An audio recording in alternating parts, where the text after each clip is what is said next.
Israel. It's the Lord's 54th annual Passover in North Carolina. Y'all know what we do. Y'all know what we came to do. Huh?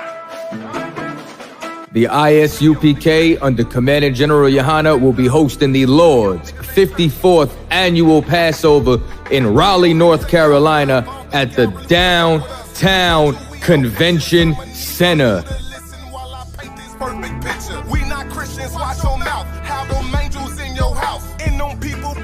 This is something that you do not want to miss. Make sure that y'all bring the entire family.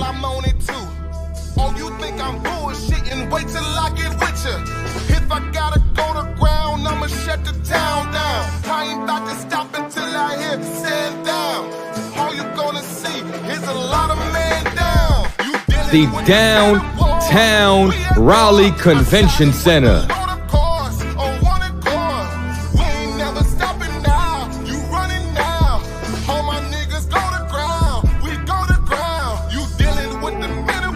For Blacks, Hispanic, and Native Indians. Go to isupk.com to purchase your tickets today. $200 per every adult over the age of 17 years old. We are not the same. No, we not related. I'm not stuck on living. Death is a vacation. My camp undefeated. You cannot debate it. You just want the clout. The We just want the Lord's grade. 54th annual Passover, April the 1st, is coming down to Raleigh, North Carolina. Commandant General Yohana has done it again. You don't want to miss this. Pull yourself. Back row.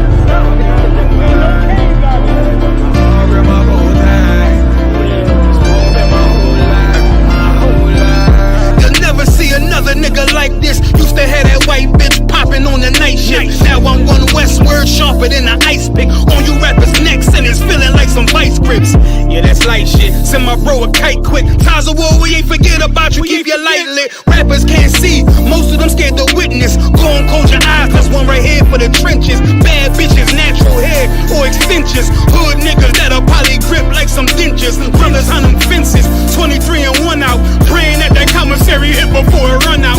Bitches on the gram, dog filter with their tongue out. Couldn't stay home because they found the dugout. Closed casket, burner in the low jacket. My co-captain, riding on these whole rappers. My hoes fabulous. Now I don't mean that derogatory, but I'm a player and there's no my women riding for me. I avoided Maury. I got 2 jets. If I can't make it through for them, then I'm useless. Sit down that roof, Chris, with a couple bosses. After the war, just to count our losses. It's not many. You see a smile on my face, but I'm not friendly. Going on my waist, sipping white Henny. I just hope this shit go right. Living in the dark, you don't know light. Gotta got my heart with my bow tie. Waiting on the swerve in my whole life. I just hope this shit go right.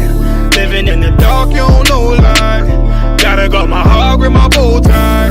Living in the swerve in my whole life. My whole life. It's so melodic. When I be dropping this ebonics, this ghetto phonics, it got me on the level supersonic. My bomb atomic, and you know where you can find me. Somewhere probably folding this paper origami. My name is pure as the Sani. My wave is like a tsunami. I went from 0 to 100, feeling like Ricky Bobby. I made a deal with the Reaper. Got a couple wives, they some keepers. Talk a lot of shit, but you can't walk a mile in my sneakers. Bitches go to Miami, come home with change features. Now she got a BBL, her ass fatter. Trying to show up all them niggas that laughed at her. Now when they see her, they only wanna fuck her. They just wanna touch her, they don't wanna cuff her. They just wanna come and kick it with her like a punter. Turned her to a runner, now it's all aboard the train. Fenty on the face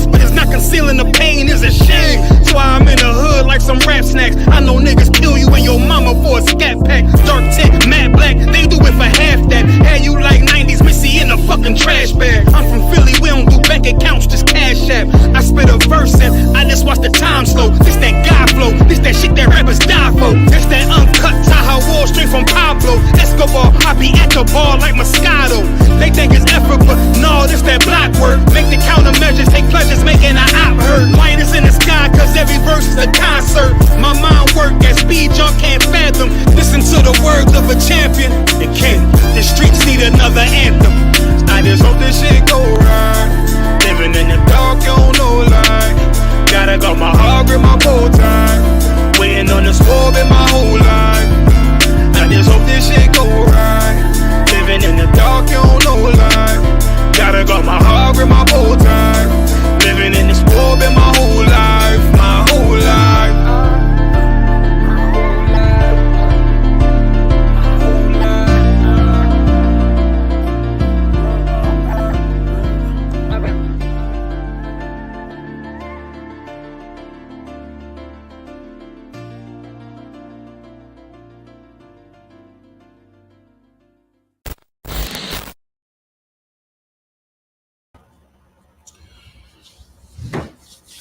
All right, Shalom Israel. We the ISUPK start out of 1 West, 125th Street, Harlem, New York, under Command and General Yohana. The ISUPK is not affiliated with any other Hebrew Israelite group. None, nada, zero, zilch. I'm Austin Aquam of the Nashville School. Yahweh by Hashem Yahweh Shabarakatham to my brothers. Yahweh Shamar Alathan by Hashem Yahweh Shai to my sisters. And we got a good class tonight. We're going to be talking about how to discipline your tongue. All right, that's one of the things when you come into that we learn under Command of General Yohana in the ISPK is discipline. This is something that our people, us as a people, Blacks, Hispanics, and Native Americans, we desperately need discipline. All right, I mean desperately. If I can put a finger on one of the biggest problems that we have as a people, you know, in the top echelon of the problem amongst the many problems that we got, but in the top echelon of the problems that we have, it would definitely be discipline. Our people have absolutely no discipline, no decorum, no, we're not tamed at all. We're wild. We're wild people. All right. And, that's not our nature to be like that, but that's just the conditions that we're in, and the way that we have been taught in America has made us that way. And we definitely need discipline in our lives. All right, and we don't have any discipline. When I mean discipline, it's just a way to, matter of fact, I'm gonna look it up. I'm gonna look up the definition of discipline. Discipline. Here's the definition of discipline: the practice of training people to obey rules or a code of behavior, using punishment to correct disobedience. All right, so it's a practice or training a people to obey rules or a code of behavior. All right, so this is something that and using punishment as a way to correct your disobedience. All right. And that's something that our people just does not have, even though, we just don't have any rules. We don't have any laws. We think that we can do whatever we want to do, when we want to do it, and we'll just suffer the consequences later. All right. That's what our people believe. When I say our people, I mean, the Blacks, Hispanics, and Native Americans. That's what we believe, that we don't have to abide by rules unless, there are rules that our oppressor makes. All right. And we still break those rules also. You know what I'm saying? But, those are the rules that we abide by, and the Most High, he has his own rules, that he gives, his children.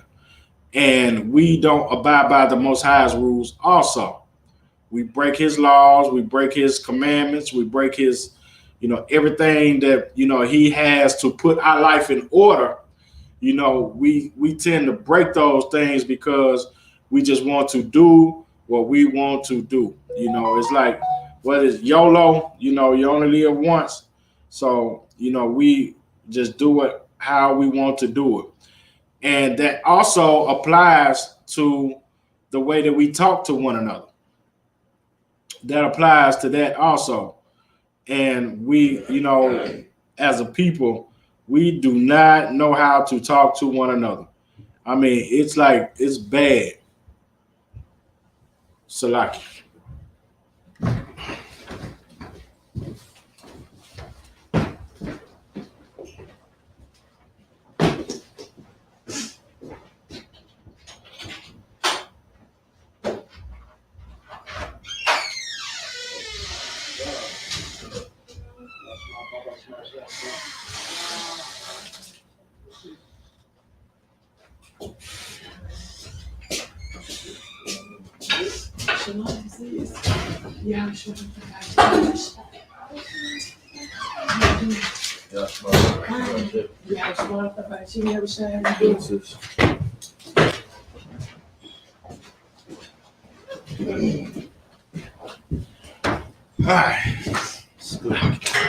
What was that?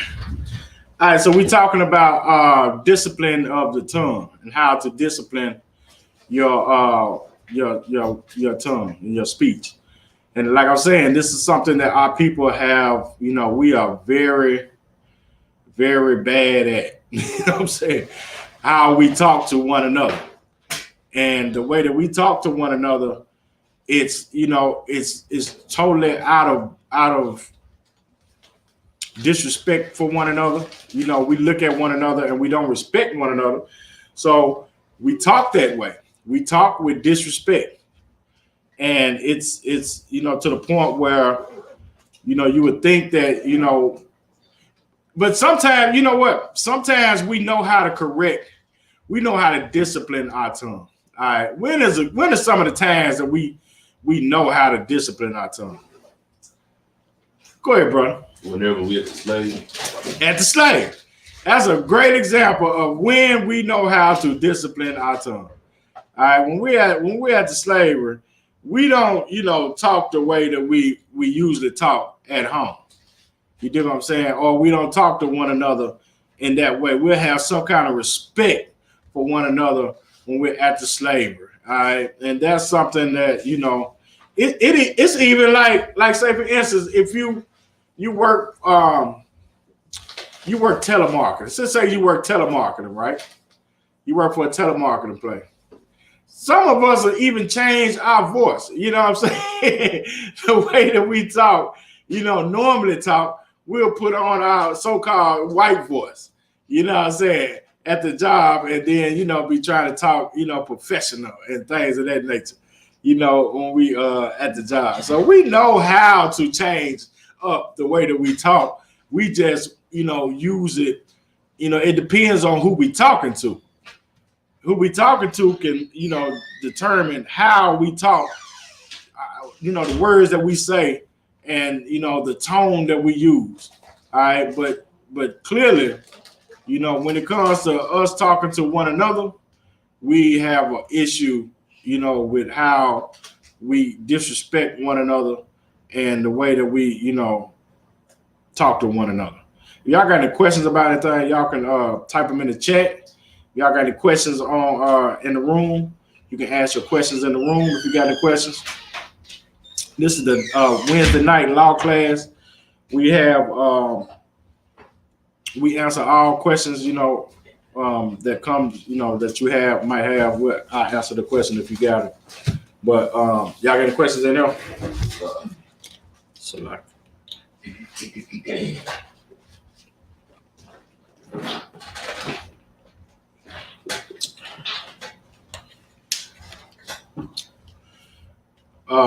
If you listen to on YouTube and Facebook and Twitter and TikTok, if y'all have any questions, I'll answer your questions also. Y'all have any questions. Until then, let's go to Ecclesiastes. Let's go to Ecclesiastes, the book of Ecclesiastes, chapter 5. Ecclesiastes chapter 1, verse 1. Start on verse 1. Ecclesiastes chapter 5, verse 1. Oh, I got it. Keep thy foot when thou goest to the house of God, and be more ready to hear than to give the sacrifice of fools. All right, so it says, hold on, let me get that with you, bro. My phone is like dragging for some reason. I'm trying to pull it up. I might have to pull it up on the computer. Let me get that with you real quick.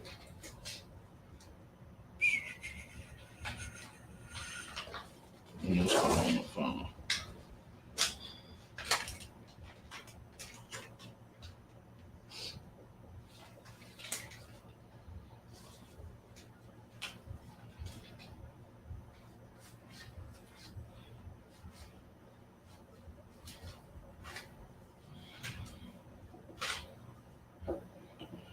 Okay, what's that? Ecclesiastes. Chapter 5 and 1.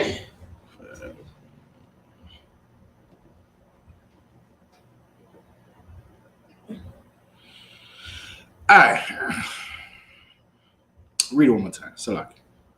Ecclesiastes chapter 5 verse 1.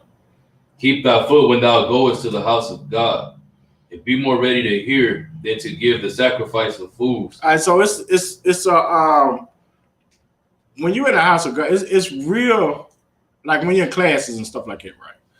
It's good to just listen. I remember when I first came into the truth, right? I used to go into the class. I remember also Thyra was teaching a class, well, Captain Thyra Salaki.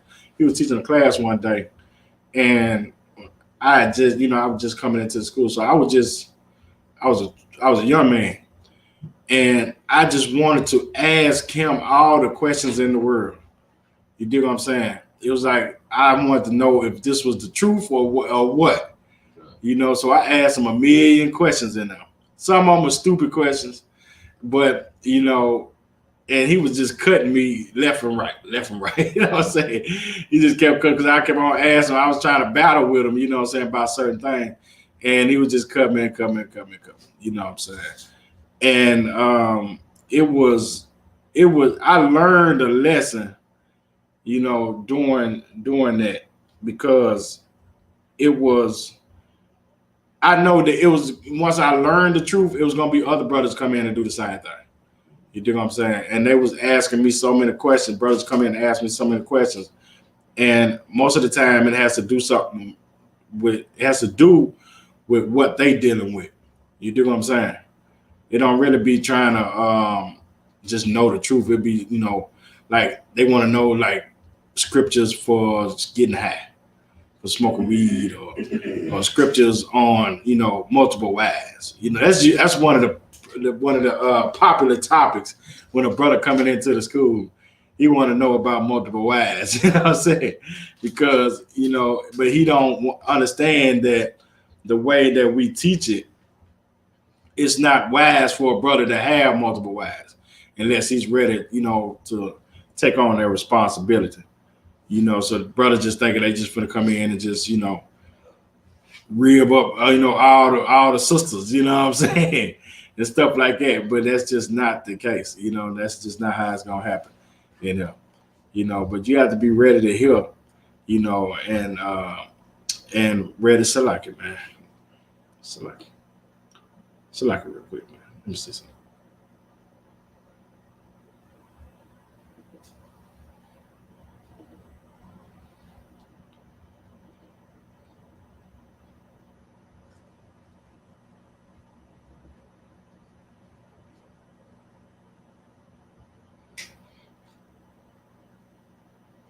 Okay.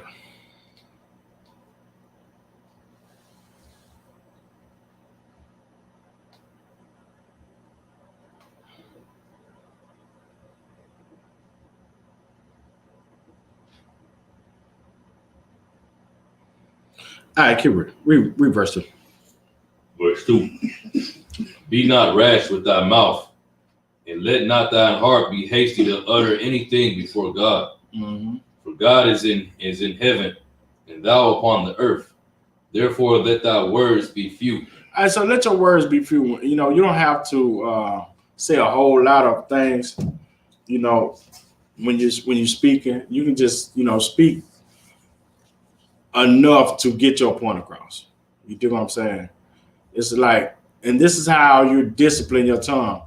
is, you know, discipline your tongue. Where does it start at? Where does discipline your tongue start at? Go ahead, brother. Discipline your mind. Right. That's where it starts at. All right. You know that, okay, maybe this is just not the right time to say what I want to say. You do what I'm saying? Sometimes you just got to hold your peace and not just utter anything, you know, that's come, you know, the first thing that you think of. You just utter it out of your mouth. You know, it might not be a suitable time to do it. You know, it's like when we be at camp, right? And we might be battling or something. You know, you don't have to respond to every single thing that somebody is saying. You do what I'm saying? And that goes for, you know, when you talking to somebody, you might be in an argument with somebody, but you don't have to respond to every single thing that they say. You do what I'm saying? That's a way to discipline your tongue. That's a way to discipline your mind. You know, just because somebody's saying something that you might not agree with, well, you don't have to respond to every little single thing that they say. All right, you can pick and choose your battles. All right, and that's something that's you know, very important. When you change your mind, you know, one of the things that you learn when you become a new person, right, is patience. And that patience that you have it amongst, you know, people. You know that somebody's trying to push your buttons, right? But you don't allow it to happen because you have discipline. All right. So if they trying to push your buttons, all right, how is discipline protecting you? How would discipline protect you if somebody's trying to push your buttons? Let me say one, sister. Go ahead, sister. They can't push your buttons. You discipline. How? Why not? Because you know how to handle yourself. You know how to respond or how not to respond. Right. So if you know, your discipline, if somebody's trying to push your buttons, your discipline will not allow you to fall for the tricks that they're trying to do and the things that they're trying to do. You already know, you know, well, okay, they're just trying to, you know, get me mad or get me out of character or something like that. Mm-hmm. So I don't have to even answer the way that they want me to respond. Because a lot of times when somebody, you know, like say for instance, somebody hit you with a low blow.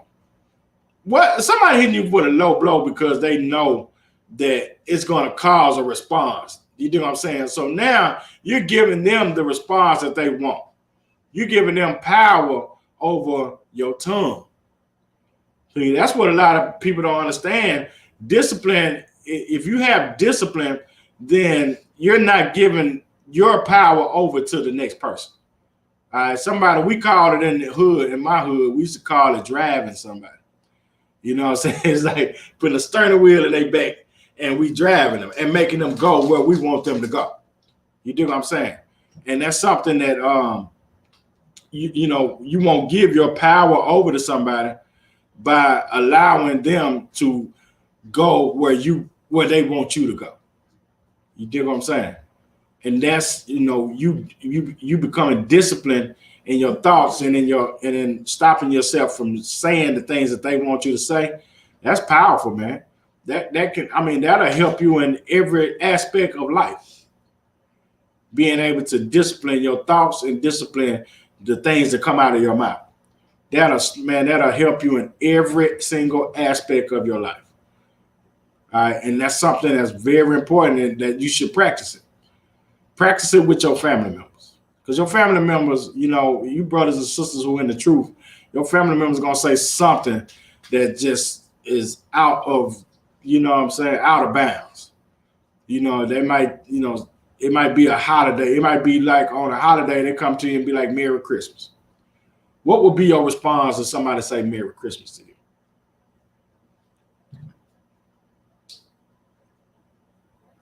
Anybody? Go ahead. You know I don't celebrate that. Yep, you can say that. And if somebody say happy birthday to you, what would you say? Have a good day.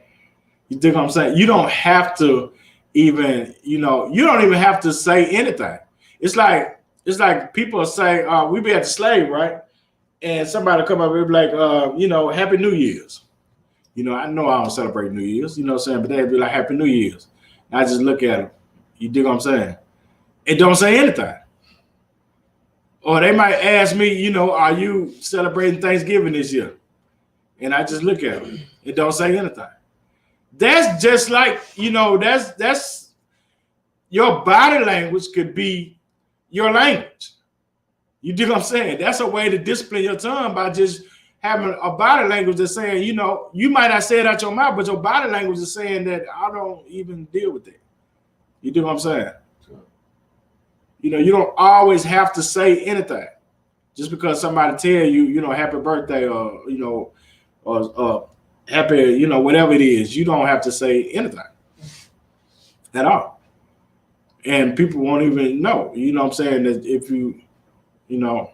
if you are with it or against it. And we're going to read in the scriptures how that is just important as, you know, the things that come out of your mouth is you not saying anything at all.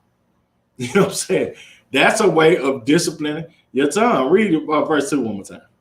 Verse 2. Be not rash with thy mouth, and let not thine heart be hasty to utter anything before God. For God is in heaven, and thou upon the earth. Therefore, let thy words be few. Yeah, so let your words be few. You know, because the Lord listening to everything that you say. All right, everything that come out of your mouth, the Lord is listening to it. You dig what I'm saying? So watch the things that you say. You know, you don't have to say a lot because, you know, you could be saying something that's going to cause, you know, you to be having to ask for forgiveness. You know what I'm saying? Because you done went too far with it. You know, and you could be asking for forgiveness later because the Lord is hearing everything that you're saying. All right. Drop that. Let's go to Proverbs. Proverbs chapter 10, verse 19.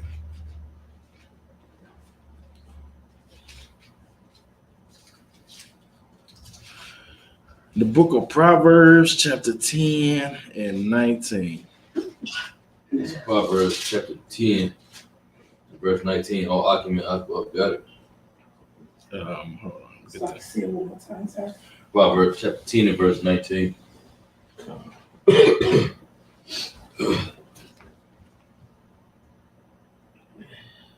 don't know what's going on my phone. Yeah, you can go. Proverbs chapter 10, verse 19. In the multitude of words there wanteth not sin, but he that refraineth his lips is wise. Read it one more time. Verse 19. In the multitude of words there wanteth not sin, but he that refraineth his lips is wise. He said, in the multitude of words there wanteth not sin, but he that refraineth his lips is wise. All right, so it's saying you can cause sin. Okay, so how can you sin from your mouth? Go ahead, brother. By speaking evil against somebody, with your brother or backbiting. Right. What else?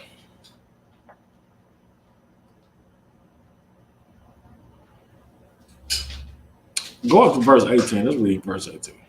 Verse 18. He that hideth hatred with lying lips, and he that uttereth a slander is a fool.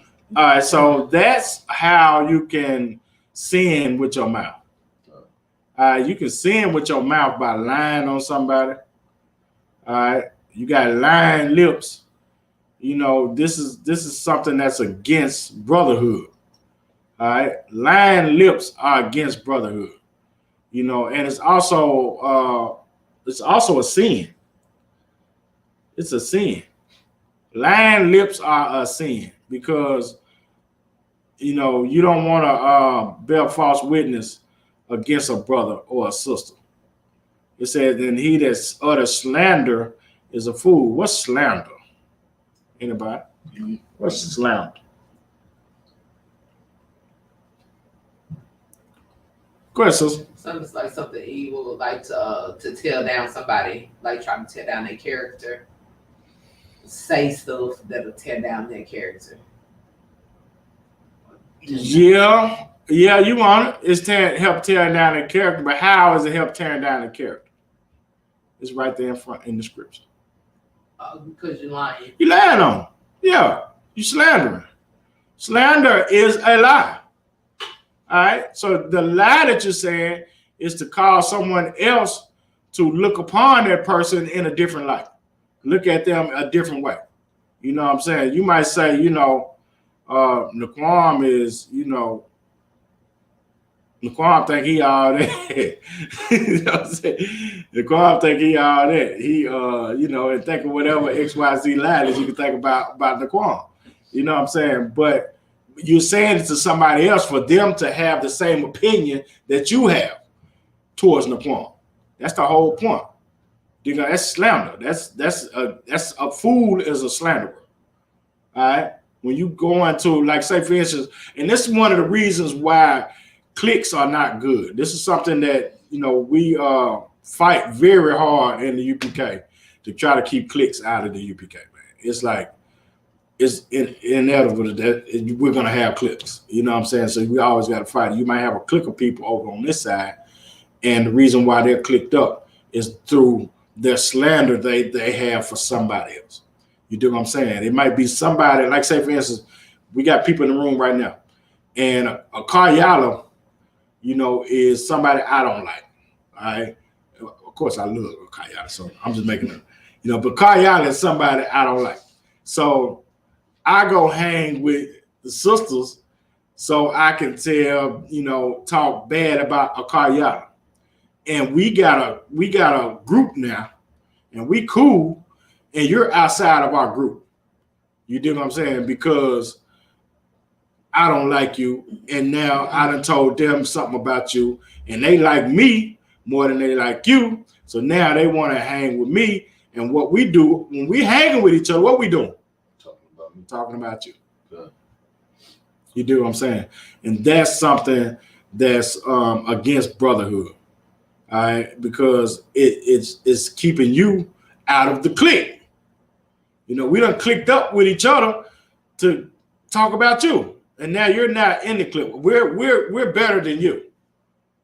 You do what I'm saying? And that's something that's totally against brotherhood.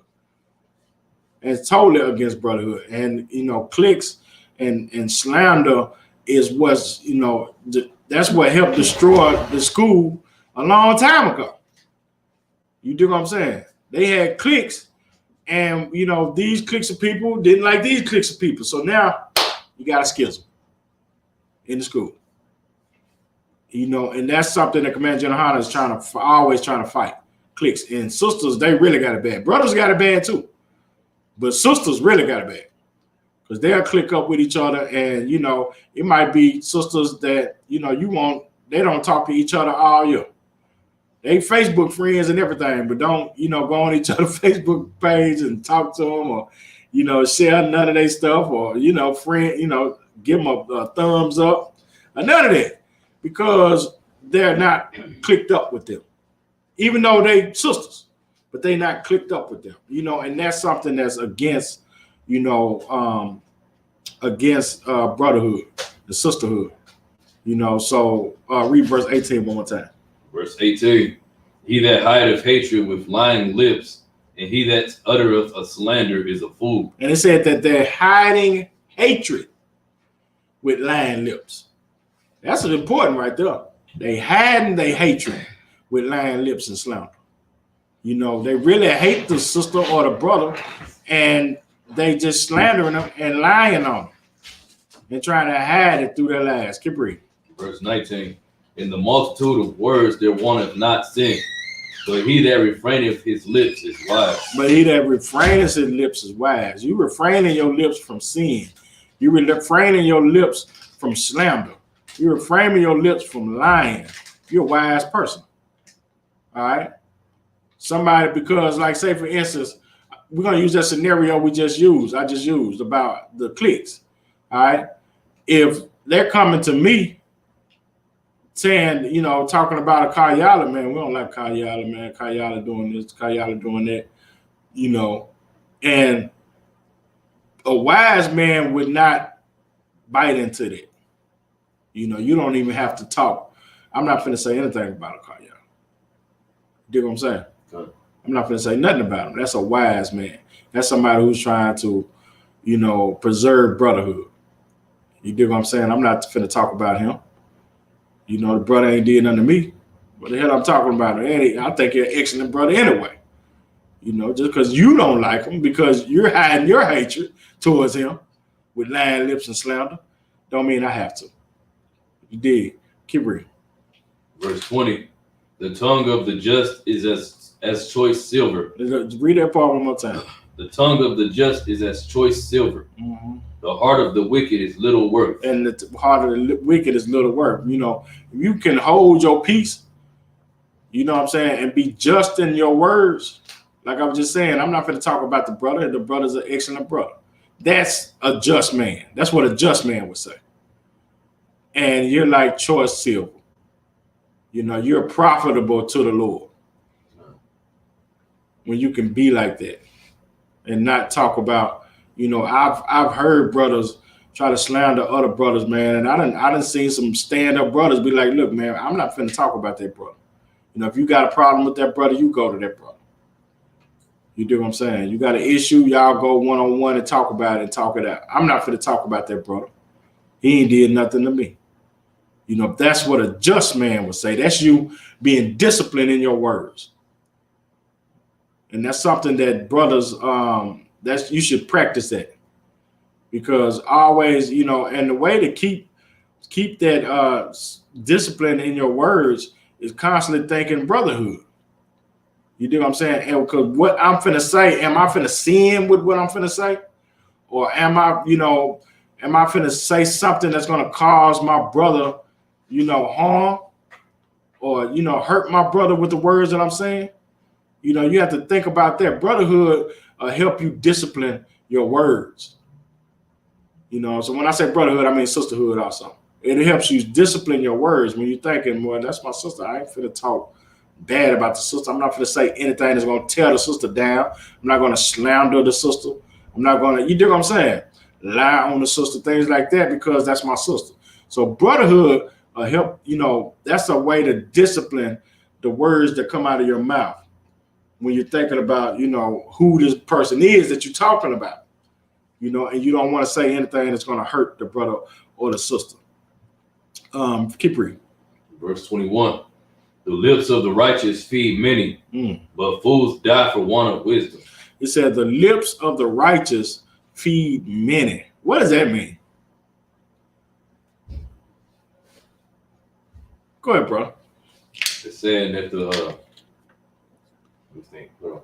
So the righteous, the words that they say is gonna uplift people. It's gonna be good things that people can take from it, learn from it, and be valuable. Mm-hmm. But the wicked, it says the wicked, but it's like it says, but fools die for want of wisdom. Meaning they, instead of trying to help brothers and sisters out with brotherhood and sisterhood, they were focused on themselves. They're selfish. Okay, so like, yeah, you was right. All right, so you're right about the first part. It's like the lips of the righteous, the things that come out of the righteous man's mouth, it helps feed the people. It helps feed many people. All right, so it'll feed them with righteousness. You know what I'm saying? And it feeds them wisdom. All right. If you're a righteous brother, you're gonna feed the people wisdom when you talk. You know, they're gonna hear your voice and be like, okay, well, this is a wise man, you know, and then start to learn more off of, you know, and you'll edify the people with the words that you're using, you know what I'm saying, and the things that you're saying. That helps edify the people, all right? But a fool don't have that kind of edification. And they, you know, they want that kind of edification, but they're a fool. You know what I'm saying? So they don't have the words of wisdom that you have, you know, and all only thing come out of their mouth is foolishness. You know what I'm saying? And they want for wisdom. You know, a wise man, you know, one of the reasons why he's wise is because he doesn't do the foolish things anymore. You know what I'm saying? He has a new, you know, he's been taught, you know, knowledge, you know, and has knowledge and understanding. So he has more than what a fool has. All right, so he's able to teach brothers and sisters, through his words. But a fool does not edify anybody. It's like, listen to somebody. I'll tell you, man, I'll be on like Clubhouse, man, and I'll be like listening to some of the brothers on Clubhouse, brothers and sisters on Clubhouse, man. And it's so many fools on Clubhouse, it's ridiculous, man. It's like, it's damn near they should call it clown house. You dig what I'm saying? Because there ain't nothing but a whole lot of clowns on there. You know what I'm saying? And they're, constantly saying stupid stuff and things that are not, edifying to the people. You dig what I'm saying? We had a great example of that last night. You know what I'm saying? It's just not, edifying to the people with the things that they say because they fools. You know what I'm saying? And we shouldn't, associate ourselves with fools when you're wise. Drop that, brother. Go to Ephesians, the book of Ephesians.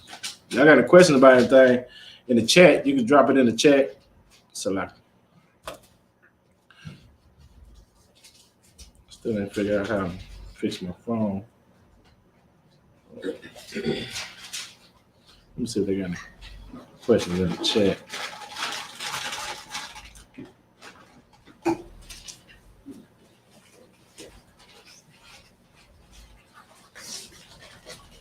The wicked gets ignored. The wicked has no wisdom. That's right, sister. That's right. The wicked has no wisdom. Speaking evil. That's right, sister. Now, we got some wise sisters in the UPK, man. You know what I'm saying? Shara, Nah, Miriam, them some excellent sisters. You know what I'm saying? That be in the classes. They've been around since I've been around. You know what I'm saying? And these some excellent sisters and some wise sisters, man. And, a sister that knows how to bridle her tongue, a sister that knows how to bite her tongue, that's an excellent sister, man. You know what I'm saying? That's something that's worth gold when a woman knows how to shut the hell up and when to shut the hell up. That's something that's, brother, y'all wouldn't even understand how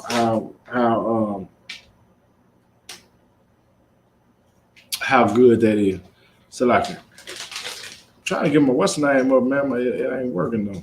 Okay, read what you got. Ephesians, what I say? Ephesians 4. No, you just said Ephesians. Oh, so like, okay, Ephesians 4. Oh, there you go. Ephesians 4, chapter 4 and 29. Ephesians 4 and 29. It's Ephesians chapter 4, verse 29. Let no corrupt communication proceed out of your mouth. All right, so this is a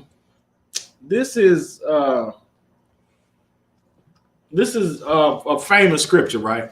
So what have y'all ever heard this scripture before? It's a famous Christian scripture right here. All right, it says, read it one more time. Verse 29. Let no corrupt communication proceed out your mouth, but that which is good. Corrupt. Or showing a willingness to act dishonestly in return for money or personal gain. All right, keep reading. Read again. Let no corrupt communication proceed out of your mouth, but that which is good to the use of edifying, that it may minister grace unto the hearers. All right, so you hear this. All right, so this I'm gonna go and break this down, right? Because this, like I said, this is a popular Christian scripture. Y'all ever heard this? Y'all ever heard a Christian use this? You haven't? Okay, so Kayala, you definitely gonna be hearing this, all right? Christians use this to say that you cannot cuss. Oh. This is the scripture that they use to say that, cussing is against the Bible, against the Lord. So you might say a cuss word, right? And a Christian might be like a so-called cuss word. And a Christian would be like, astonished, be like, you can't be a man of God. You just, said the B word. So you can't be a man of God. That's a cuss word to them. All right. And they'll use this scripture right here to say that you can't cuss. All right. But they'll say corrupt means cussing. So when you cussing, you're saying corrupt words. These are words that are corrupt. All right. So of course I just pulled up corrupt, the definition of corrupt, to let you know how far off they are from with the scripture. Read the scripture one more time. Verse 29. Let no corrupt communication proceed out of your mouth, but that which is good to the use of edifying, that it may minister grace unto the hearers. So when you hear corrupt, right? Corrupt simply means dishonest. All right. That doesn't mean cussing. It means being dishonest. All right. So read it again and put dishonest what corrupted. Let no dishonest communication proceed out of your mouth. Yeah, what? Let no dishonest communication proceed out your mouth. But that which is good to the use of edifying, that it may minister grace unto the hearers. So what this is telling you is don't be. This is going back to what? Go ahead. To lips. What was it? You got it. What was the word? What was it? So she know what was it? So yeah, it was in Proverbs. Yeah. It was in Proverbs. What does it say though? Lying lips. This goes back to lying lips. All right. This is what this is talking about. This is not talking about cussing. This is talking about you lying. You know, you being dishonest. Your communication is being you're dishonest. Your communication is being dishonest. All right. This is you saying dishonest words. All right. That's what this is talking about. Read it one more time. Let no corrupt communication proceed out of your mouth, but that which is good to the use of edifying, that it may minister grace unto the hearers. All right, so that it may minister grace unto the hearers. So what this is just simply telling you is don't be lying, you know, and being dishonest, being disingenuous, you know, with your conversation. You know, that's not edifying to the people. It's not going to help somebody to lie or be disingenuous about the things that you're talking about.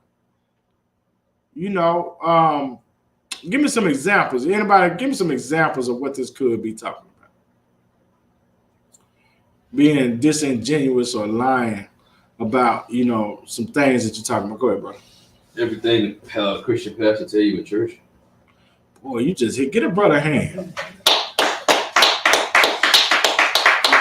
Your pastor be lying.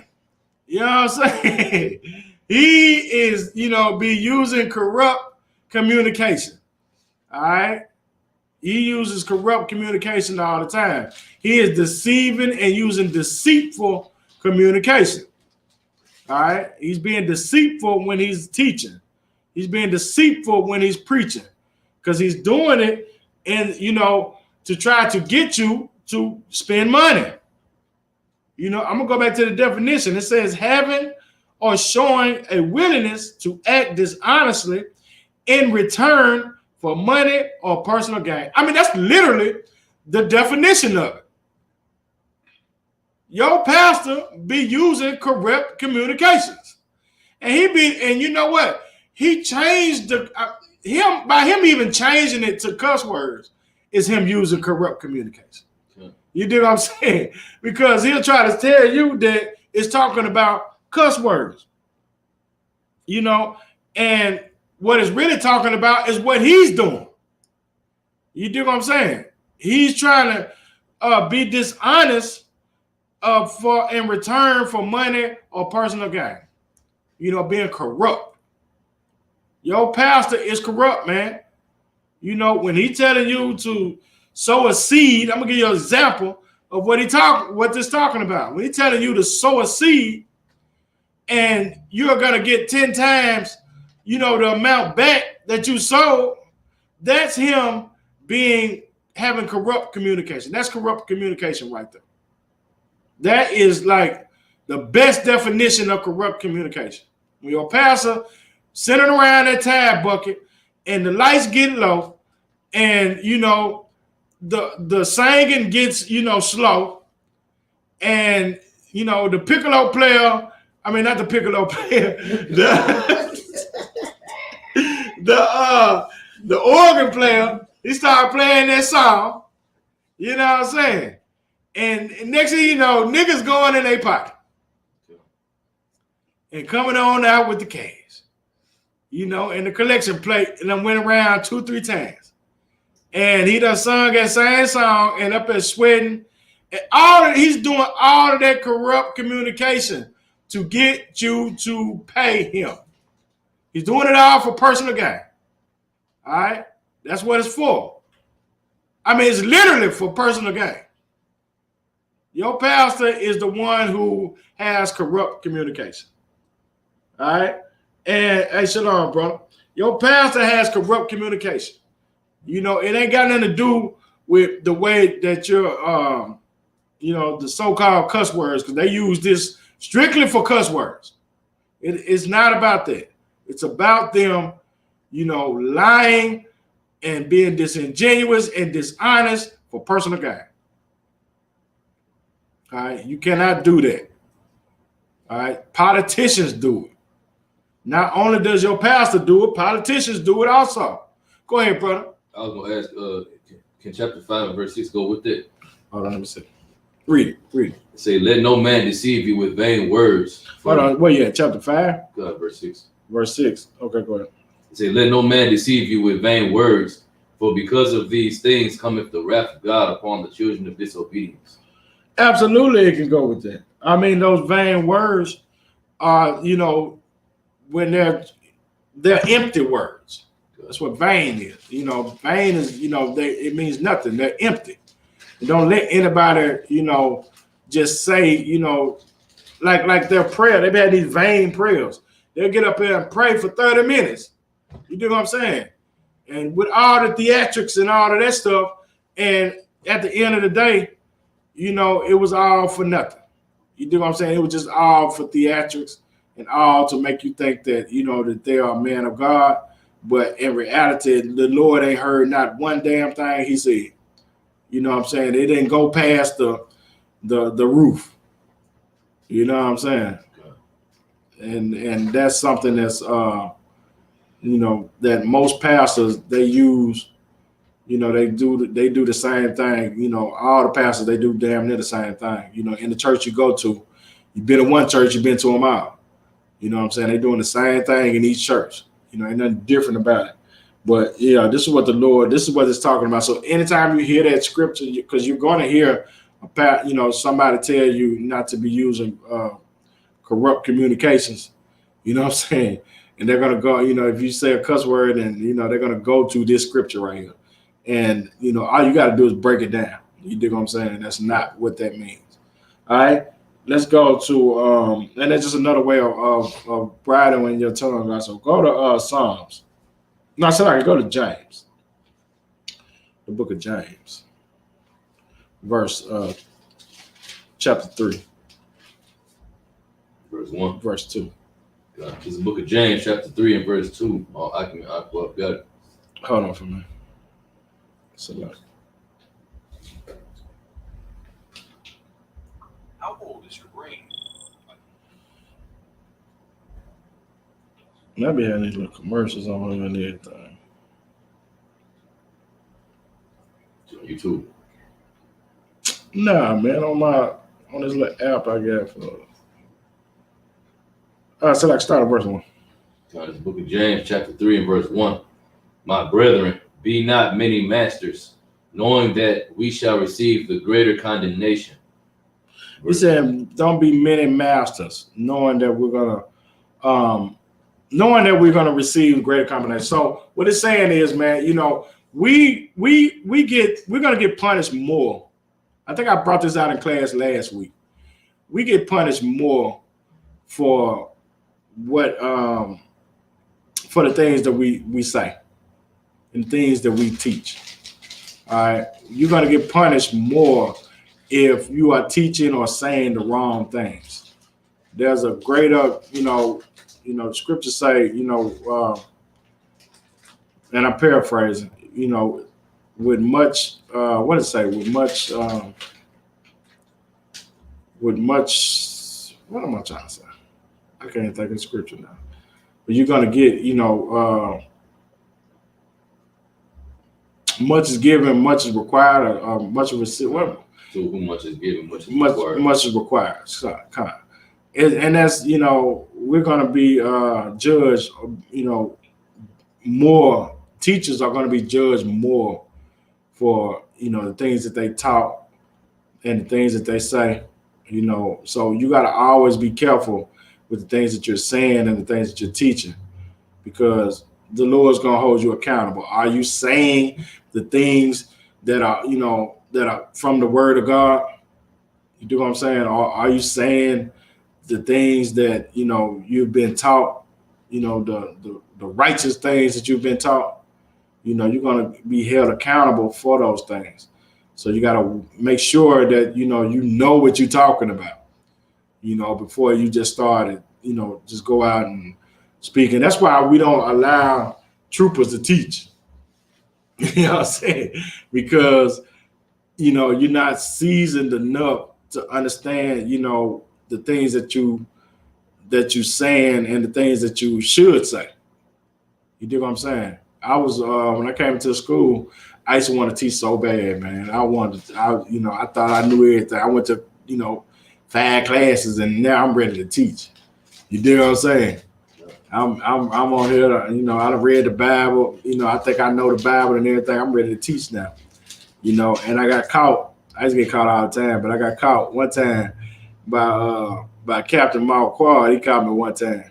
You know what I'm saying? He was like, I caught me. So I caught him. Hey, man, I tell his story, but he checked me, you know, to make a long story short. He checked me. But that was one of the best checkers I ever got. You dig what I'm saying? Because I needed to hit it. You know what I'm saying? Because he told me why I shouldn't be teaching. You dig what I'm saying? He asked me a question and I couldn't answer. And he's like, that's why you shouldn't be teaching. You dig what I'm saying? Because this was now I understand that the question was a simple question to answer. You dig what I'm saying? Because I'm more seasoned in teaching now. But at the time I thought I was, but he stumped me with the question. You know what I'm saying? And it was good that I had to go through that, because it let me know that I really wasn't ready. And it was a reason why they wasn't allowing me to teach. And I didn't want to do anything to, you know, make the school look bad, or, you know, get cut by some Christian. You dig what I'm saying? And, you know, make myself look bad and make the school look bad at the same time. So that's why, you know, we don't allow troopers to teach. You know, you pass that officer test and you can start teaching, but you still, even if you pass the officer test, you still need to, you know, be careful and pick and choose your battles. You don't want to just jump out there thinking you know something and really you don't know something. You dig what I'm saying? And then you get cut. It's officers of, you know, thousands, 5,000s who, you know, are not strong in some areas. So they won't go into that area because they're not strong there. You dig what I'm saying? And get themselves cut, because if you get cut and embarrassed, well, man, you might lose your rank and everything. You know what I'm saying? So you got to make sure, you know, it's some areas, you know, I think I'm ready. I think I can battle anybody now, you know, but, you know, there was a time where, you know, I know that I really wasn't ready. You do what I'm saying? Read it one more time. So it's Ephesians chapter, this is James chapter 3 and verse 1. My brethren, be not many masters, knowing that we shall receive the greater condemnation. Mm-hmm. Verse 2. For in many things we offend all. And it's like, if any man offend not in word, the same is a perfect man. He said, man, he said, for in many things we offend all. If any man offend not in word, that same is a perfect man. Keep reading. And able also to bridle the whole body. He said, man, if you're a man that's you know, don't offend, a perfect man won't offend everybody. You understand what I'm saying? Yeah.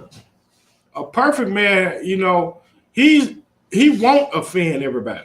He's a man that knows how to bridle his tongue. All right? What does it mean to bridle your tongue? Go ahead, bro. To bind it. Yeah. That's what a perfect man would do. He's not going to offend it's so easy to offend people, right? But a perfect man, he understands that it's easy to offend people.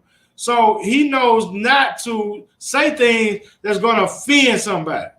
You do what I'm saying? You can look at somebody or have a conversation with somebody and understand that, okay, maybe this person won't be able to receive what I'm trying to give them or what it is I want to say. It's like I can't have a conversation with, my mother. I use myself as an example. I can't have a conversation with my mother about certain things because I know it's going to offend her. You do what I'm saying? Because we think different. You know what I'm saying? And we have a different lifestyle. So it's some things that I can't talk about because it's going to turn her off. You know what I'm saying? You got to, and when we go out here like talking to people out in the streets, that's something that we have to keep in mind at all times. A way, it's a certain way to talk to everybody, especially people who not in the truth. You do what I'm saying? It's a way, sometimes you don't want to say things that might offend them because it'll cause them to be turned off from you and don't want to talk to you about anything. You do what I'm saying? So you, like I was saying earlier, you don't have to say every damn thing that comes to your mind. Sometimes you can just, not say anything, or say it in a different way that it won't offend. And when you're thinking about brotherhood and sisterhood, that's a way to measure, how to talk to somebody and what to say to somebody. Is what I'm finna say going to be against brotherhood? Is it going to be against sisterhood? Well, maybe I shouldn't say it. You know what I'm saying? That's what a perfect man would do. A perfect sister would do that. Right? Not just blurt out something because, and you might be spot on about what you want to say. You do what I'm saying? But it just might not be the time to say it. You do what I'm saying? So you have to discern, have some kind of discernment on, how or what you're about to say to somebody. You dig? And it's not, every opportunity isn't a way to, a reason to say it. Read verse 3. Because it's going to tell you what the bridle is about. All right, read verse 3. Verse 3. Behold, we put bites in the horses' mouths, that they may obey us, and we turn about their whole body. All right, what does that mean? It said that they put bites in a horse's mouth, that they may obey us. Go ahead, sister. So they put a rod in their mouth so they can turn their head to make them do what it is they want them to do. Right. So you make a horse go to the left or to the right by the things that they got in their mouth, and when you turn it, you turn to the right, they're going to the right. You turn to the left, they're going to the left. You make them do what you want them to do. All right, and and they turn their whole body based off of what you're making them do. All right, you have control over them. All right, keep reading. Verse 4.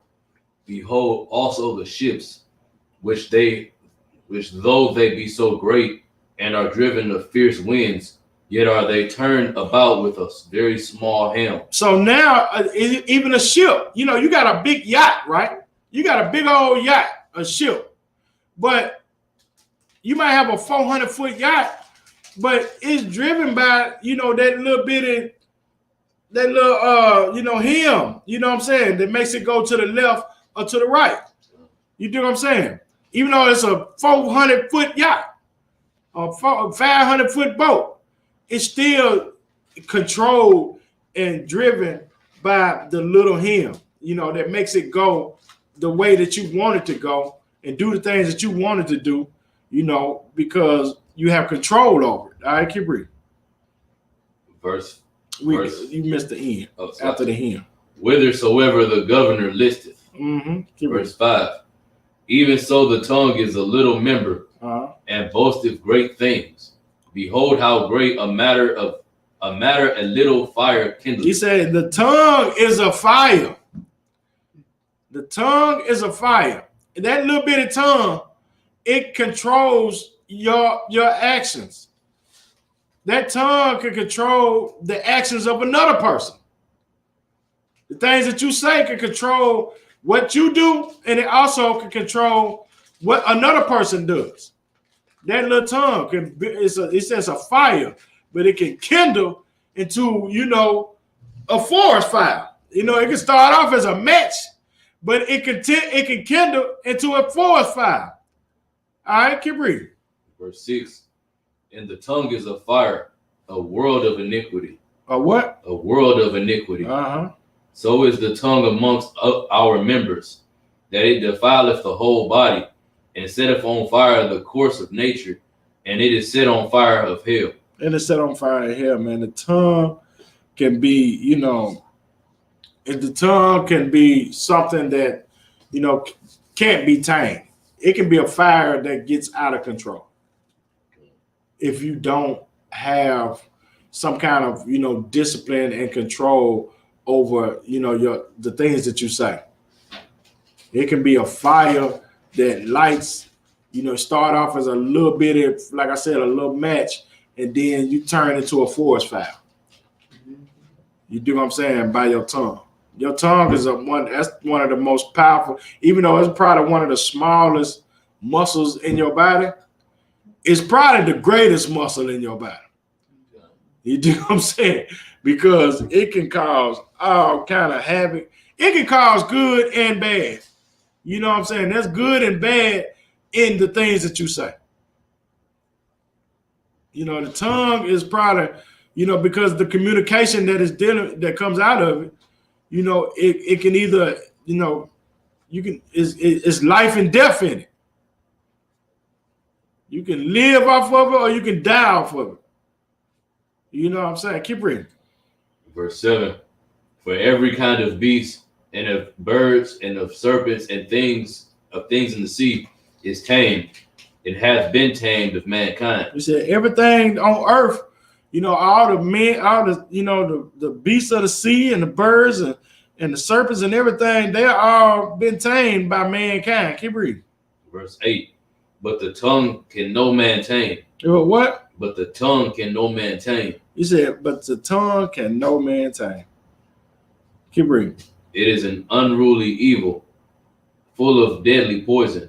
And that's what it can, you know, the tongue can, like I said, the tongue, man, it can be, you know, it is one of it start wars. You know, millions of people die off of, you know, one person declaring war. Y'all understand what I'm saying? Okay. One person could declare war and millions of people die. If somebody just be like, you know what, man, I'm finna, Putin was just like, you know what, I'm finna just push the button. That's where he just sit back, you know, drinking Russian vodka, and you know what I'm saying, and with his feet kicked up, and be like, you know what, man, I'm gonna just go kill. I'm just gonna push the button. I'm sick of this. And then he go push the button, and now it's, you know, millions of people die because he said that, or he telling his men, you know, hey man, go get the button, bring me the button, and I'm for the push. You know what I'm saying? By him saying that, he just, you know, billions of people might die by him just saying that. You know, there's so much there's so much power, you know, and evil inside of the tongue, man, that can just cause, you know, death and destruction on earth. You know, it can cause the earth to cease off of the things that are said upon the earth. All right. Let's drop that, man. Go to Psalms 141. So like, there's a lot of scriptures in the Bible that talks about the way that we communicate, you know, and there's a lot of scriptures that teach us how important it is. So like, how important it is to be able to tame your tongue, because, and bridle your tongue, because there's so much death and destruction that comes out of it. Psalms 141 and 3.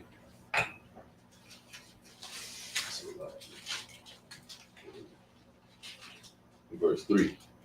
Come. Psalm chapter 141 and verse 3. Y'all, I got it. Set a watch, O Lord, before my mouth. Keep the door of my lips. All right, so David wrote a Psalms, and the Psalms is telling the Most High. Psalm, you know, David in the book of Psalms, David, you know, constantly was talking to the Lord, you know, about, you know, changing his thoughts and changing his ways. You know, this is after, you know, the Lord had, you know, took his spirit away from David. David begged the Lord a whole damn book to try to get his spirit back. You know what I'm saying? The spirit of the Lord back. You know, and he told the Lord to set a watch before his mouth. What does that mean? Anybody? To set a watch before his mouth. I said the sister no. Yeah, go ahead. So like set an angel or sit somebody in front of his mouth to watch what it is he say will come out of his mouth. I'll take that. That's a good way of putting it. Yeah, that's a good way of putting it. To watch, so an angel is, to watch is to guard, right? So guard the words that come out of his mouth. All right. So you don't want to say things that's going to cause you to sin against the Most High. You don't want to say things that's going to cause you to sin against your brother. You do what I'm saying? You don't want to say, you want to put a guard over your mouth to protect your, the things that come out of your mouth. All right. And like the sister said, that was a good way of putting it. Putting an angel right there at your mouth to, combat the things that come out. You dig what I'm saying? You don't want to say something and have the angel is fighting every, bad thing to come out of your mouth. And only, allowing things that's susceptible to the Lord to come out of your mouth. All right. So that's what David was asking him. He was asking him to, guard my lips, the door of my lips. All right. So, so he won't just be saying anything, and allowing anything to come out of his mouth. And this is something that and we have to, this is a good prayer to pray for, man, especially if you know that you got a potty mouth. If you know that, the things that come out of come out of your mouth are not proper all the time. And you need help with, making sure that, you're being, that your speech is disciplined. If you need help in that area, this would be a good prayer to ask the Lord to help you do. Lord, put a guard over my mouth. I know I shouldn't be talking to my kids this way. Or I know I shouldn't be talking to my wife this way. Or I know I shouldn't be talking to my husband this way. You do also on my mama or, somebody, whatever it is. I know I shouldn't be talking this way. Put a guard over my mouth and help me to discipline the things that I say. This is a good prayer that you should ask for. The Lord hears those kind of prayers. Why would the Lord hear that kind of prayer? Go ahead. Because there's humility in that prayer. Yes. That's the perfect. Get a brother hand. That was a perfect answer. Because it's humility in that prayer. You are asking him to help you do his will. Those are the prayers that the Lord hears. He don't hear the prayers that you're just talking about. You need a new car, need some money. You do what I'm saying? He wants to hear you, pray to help you do his will. It's like King Solomon. King Solomon, I'm going to give you another example. King Solomon made a prayer one time. And the Lord, he was talking to the Most High. And the Most High was like, man, I'll give you anything you want in this world. You dig what I'm saying? What do you want? And King Solomon said, I want knowledge, wisdom, and understanding. So I can be able to govern your people. And the Lord was like, what would the normal nigga ask for? If the Most High said, man, look, I'm finna give you, whatever your heart desire right now. 9 times out of 10, we finna ask for riches.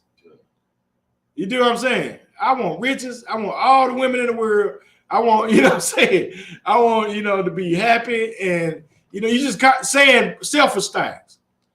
And Solomon said, I want wisdom, knowledge and understanding, so I can govern your people, so I can rule over your people, you know, with wisdom, knowledge, and understanding. And the Most High said, you know what? Since you didn't ask for something of your own about yourself, since you didn't ask for anything that's selfish, I'm going to give you wisdom, knowledge, and understanding. And I'm also going to give you all the riches, all the women, all, you know what I'm saying? All the other stuff that I know that you really want. I'm going to give you all of that too, because you didn't ask for it. But I know your heart desire.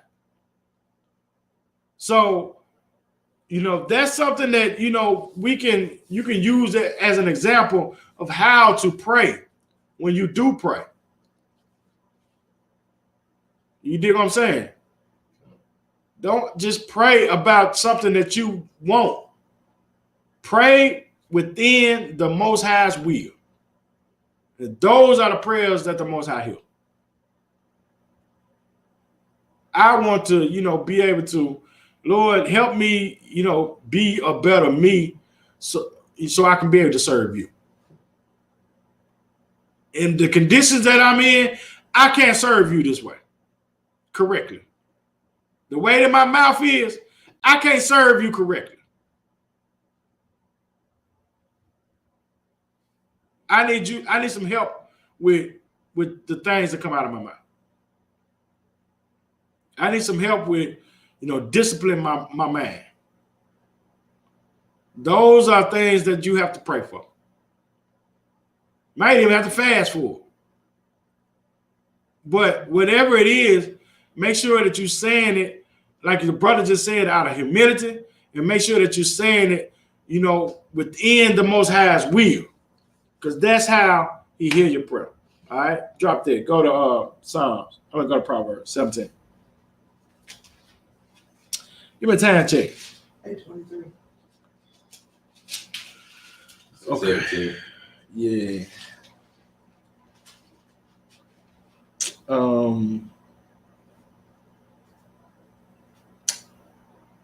Nah, let's go to Proverbs 13. Go to Proverbs 13. Proverbs 13 and 3. 13 what? Proverbs chapter 13 and verse 3. Mm-hmm. So I'll go off that. Verse 3. He that keepeth his mouth keepeth his life, but he that openeth wide his lips shall have destruction. Hey, go to verse 2, Select. Verse 2. A man shall eat good by the fruit of his mouth, but the soul of the transgressors shall eat violence. He said, a man shall eat good by the fruit of his mouth. All right. He said, but the soul of the transgressor shall eat violence.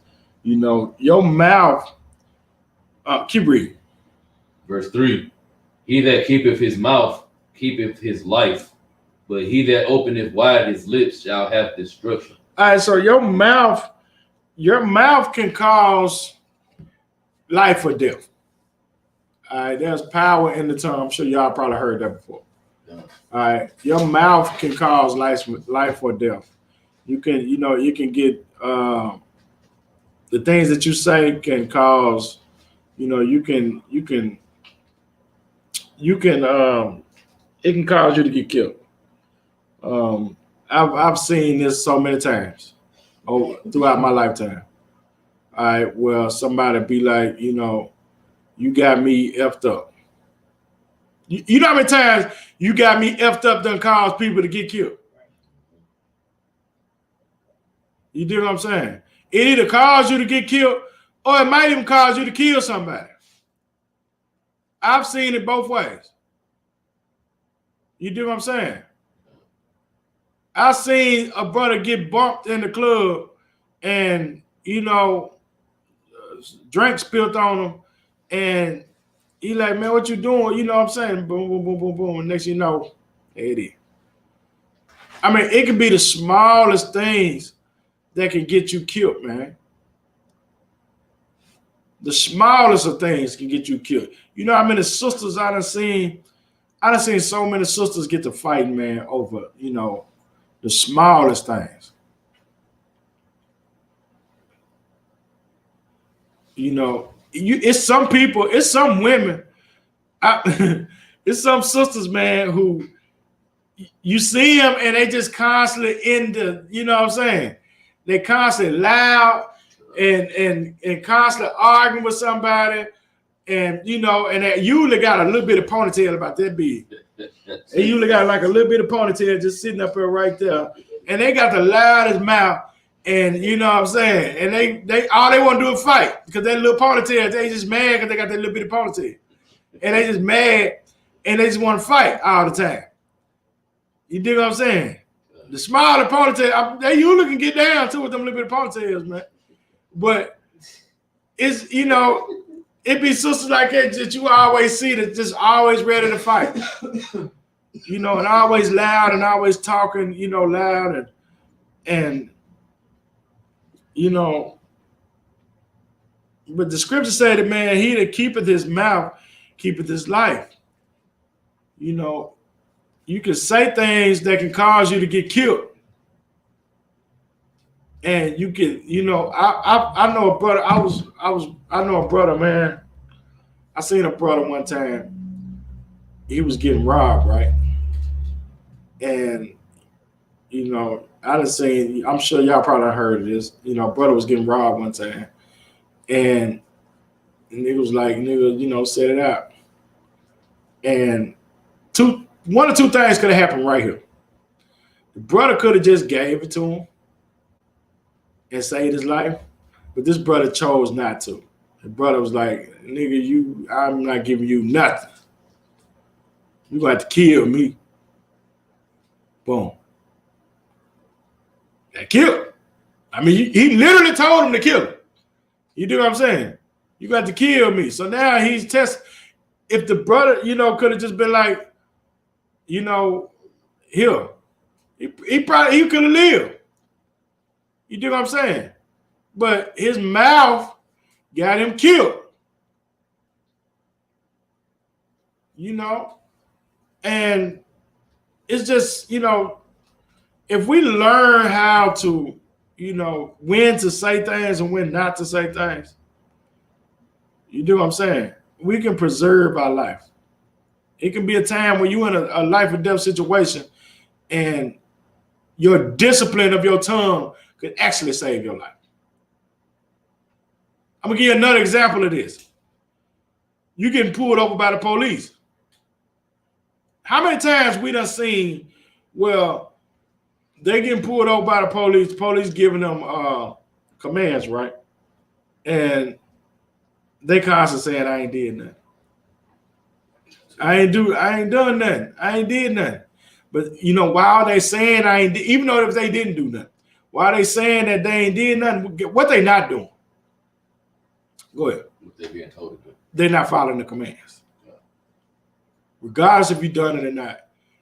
They're giving you commands and you're not. And how many times we done seen, because all of the officers is all they give a damn about is what? You doing what I say do. They don't give a damn if you done it or not. All they care about is, man, I told you to put your hands up. Why are your hands not up? So they're looking at that as rebellion. Or they're looking at that as, you know, you're being, what's the word they use? Resistant. You're resistant. So now you're breaking the law. Now you're giving them a reason to, you know, which they already had a reason anyway. But you just helped them, you know, legally, you helped them. Because now they can say legally, this is why I shot him in the head. Because he kept on saying, I ain't doing nothing, and then he reached in his pocket. You do what I'm saying? Even though, you know, the police, you know, they're going to do what they want to do anyway. But that could have been a time where you could have probably saved your life by just doing what they said do. And you didn't have to say nothing. You do what I'm saying? We taught in the UPK, we're taught to, you know, just fight it in court. You do what I'm saying? If they tell you to put your hands up, put your hands up. If you got to go to jail, go to jail. But you live to fight another day. and we'll fight it in court. And you know, Lord willing, we can break the police station. You do what I'm saying, for millions of dollars for them violating my rights or whatever it is that they did. But we're gonna go to jail, and we're gonna, you know, we're not scared to go to jail. But I'm not gonna sit there and try to fight the battle right there in the streets. I'm just gonna be quiet, gonna go to jail. You dig what I'm saying? Okay. You have to be disciplined in the things that you do. Because, you know, like I said, your mouth can, you know, write a check that your behind can't cash. All right. So it's important to you know, use your words wisely, and you can be able to live. I got some more precepts if y'all want to write them down. But I'm finna end the I got some more precepts. Did we do Proverbs 17? Love. Proverbs 17, 27 and 28. I got Proverbs 18 and 21. I got Proverbs 21 and 23. It's chapters and verses. Oh, we gotta do this one though. Hold up. We gonna go to Micah. I gotta do this before we go. Micah 7 and 5. I knew you was gonna go there. Damn right. How we gonna talk about briding your tongue and not talk about that? Yeah. We're gonna end it with Micah 7 and 5, all right?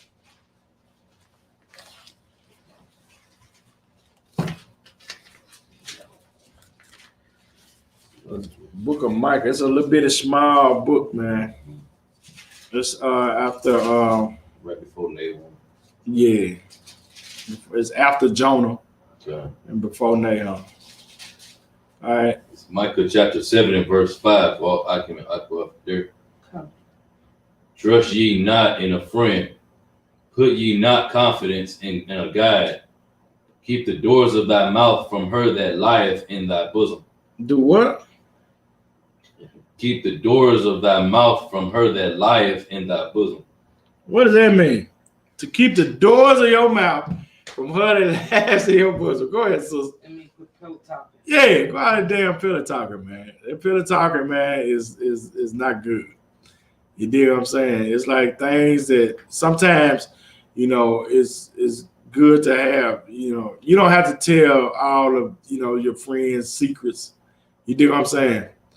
And your you don't have to tell the things that go on all the time, because a lot of time pillow talking will cause you, you know, to, and that, it goes back to what we was talking about earlier.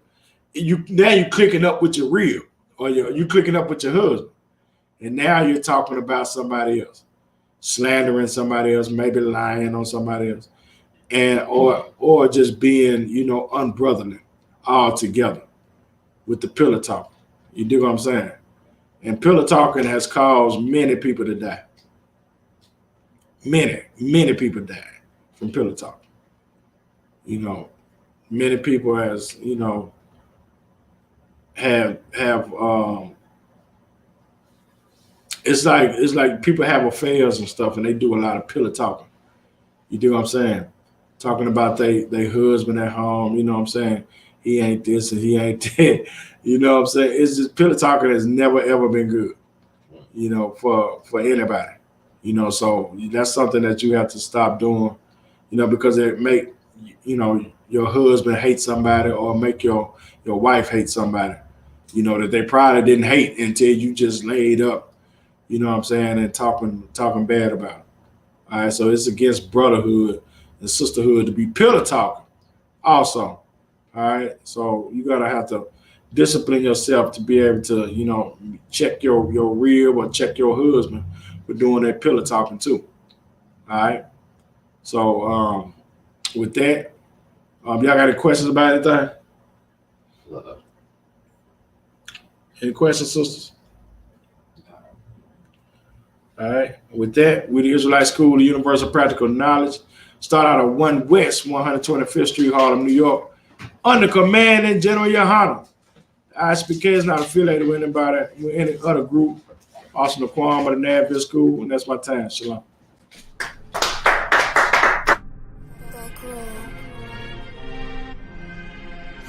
ISUPK presents the 54th annual Feast of Unleavened Bread. Last year we did it big. This year is going to be way big. More brotherhood, more sisterhood, more UPK. On Sunday, April 2nd, 2023, we're going to be at 421 South Salisbury Street in Raleigh, North Carolina at the Sheraton Raleigh Hotel Ballroom. We call it all blacks, Hispanics, and Native Indians to come join us. Your third eye peephole, line for line, this shit too easy. It's like a free throw. Mastered the game too early. This bitch. Remember, admission to the Passover is $200 per adult. That's $200 per adult. For more information, call 919-697-8257. Call 919-697-8257.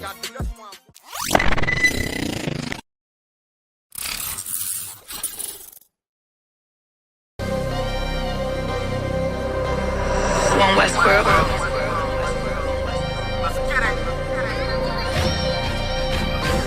Weapons of our warfare is not carnal. I was born in it. You converted. This is not for you.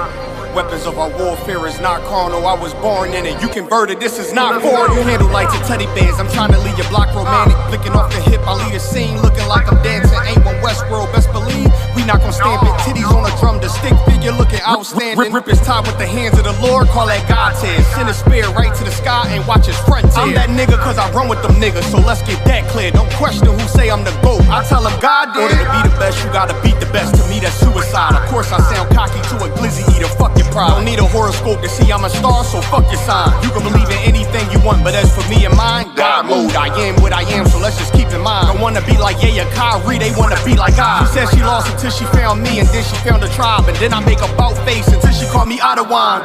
The weapons of our warfare is not carnal. I was born in it. You converted. This is not for you. Leave an imprint of my legacy with a spot for you. No way you can endure to the end if you not loyal.